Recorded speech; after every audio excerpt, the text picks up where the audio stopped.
পঞ্চদশ সংশোধনীর মাধ্যমে আমাদের সংবিধানে একটা ম্যাসিভ বড় ধরনের পরিবর্তনের সূচনা করা হয়েছে। আমরা বলেছি নীতি নির্ধারণী ব্যাপার যেগুলো, সেগুলো মূলত সংসদের দায়িত্ব হলো একটা প্রপার বিতর্ক করে সাংবিধানিক বিলের মাধ্যমে কোনটা অ্যাকসেপ্ট করবে কোনটা অ্যাকসেপ্ট করবে না, এই দায় দায়িত্ব পার্লামেন্টের। আদালত সেখানে হস্তক্ষেপ করা উচিত নয়।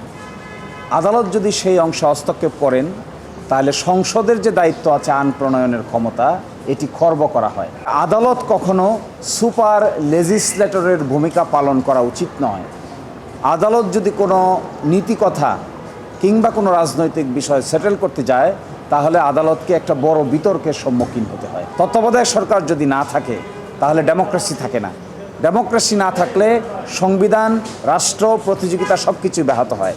এই জন্য আমরা বলেছি যে সমস্ত বিষয় বেসিক স্ট্রাকচারের সঙ্গে সাংঘর্ষিক সেগুলোর ব্যাপারে উচ্চ আদালত যেন তার রায় প্রদান করেন, কিন্তু যেগুলোর ব্যাপারে বেসিক স্ট্রাকচার ডক্ট্রিন নাই বরং রাষ্ট্রের নীতিগত সিদ্ধান্তের ব্যাপার, সেগুলো যেন পার্লামেন্টের উপর ছেড়ে দেওয়া হয়। যদি আদালত এ ধরনের কোনো সিদ্ধান্ত নেন যেখানে সংসদের কার্যক্রম ব্যাহত হয় তাহলে এটাকে বলবে এনক্রোচমেন্ট অফ জুডিশিয়াল রিভিউ, অর্থাৎ বিচার বিভাগ আইনের বাইরে গিয়ে তার দায়িত্ব পালন করতে গেলে গণতন্ত্রে কিংবা রাষ্ট্রীয় সিস্টেমে তিন অর্গানের যে ব্যালেন্স, এই ব্যালেন্স বজায় রাখা সম্ভব হবে না। চ্যাপ্টার 6-এর এ, এটা যদি এখন বাতিল করে দেন, পুরাটা মিলে যদি আপিল বিভাগ বাতিল করে দেন তাহলে আমরা অনিবার্যভাবে বাকশাল ব্যবস্থাপনায় ফিরে যাব।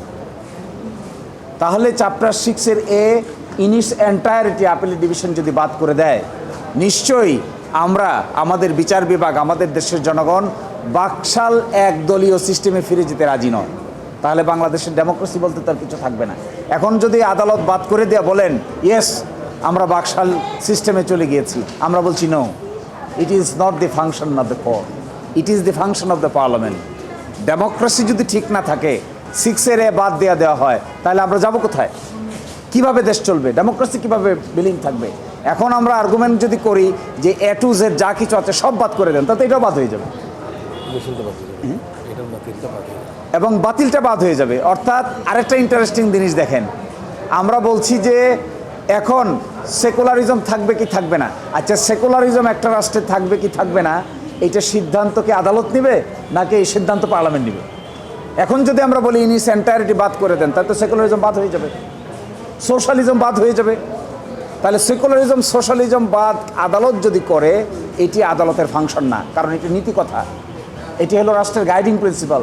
এটাকে বলা হয় পলস্টার। পলস্টার আদালত ঠিক করে না, পলস্টার ঠিক করে parliament. That would be decided before the parliament, not by any of court of this land. এবং আমরা এটা স্পষ্ট করে বলেছি, আপনারা অতীতে দেখেছেন যখনই রাজনৈতিক বিতর্ক আদালত সেটেল করতে গিয়েছে সেই সমস্ত জায়গায় আদালত নিজেই বিতর্কিত হয়েছে। এক ভাগে আমরা দেখিয়েছি যেগুলো নীতি এবং পদ্ধতির কথা, আমরা বলেছি এই নীতি পদ্ধতিগুলো অবশ্যই, যার সংখ্যা প্রায় 41টা, এই 41টা নীতি পদ্ধতি বাদ করা ঠিক হবে, হাত দেওয়া ঠিক হবে না। বাদ দিবে কি দিবে না এটা ডিসাইড করবে পার্লামেন্ট। আর এর বাইরে আছে আরও প্রায় 21টি। এই 21টি আমরা বলেছি এগুলোর সঙ্গে তত্ত্বাবধায়ক সরকার ব্যবস্থাপনার ভবিষ্যৎ নির্ধারণ করে। সুতরাং এগুলো যদি বাদ না করা হয় তাহলে এগুলো থেকে যাবে, এটা অ্যানোমালি ক্রিয়েট করবে। তো আমাদের সর্বশেষ সাবমিশন হলো আদালত তার মর্যাদা ঠিক রাখতে হবে, ইন্ডিপেন্ডেন্স ঠিক রাখতে হবে, রাজনৈতিক বিতর্কে ঢোকা ঠিক হবে না, আর পার্লামেন্টকে ডিসাইড করতে দিতে হবে নীতি পদ্ধতিগুলো, আর আদালত ডিসাইড করবে মৌলিক স্তম্ভগুলো।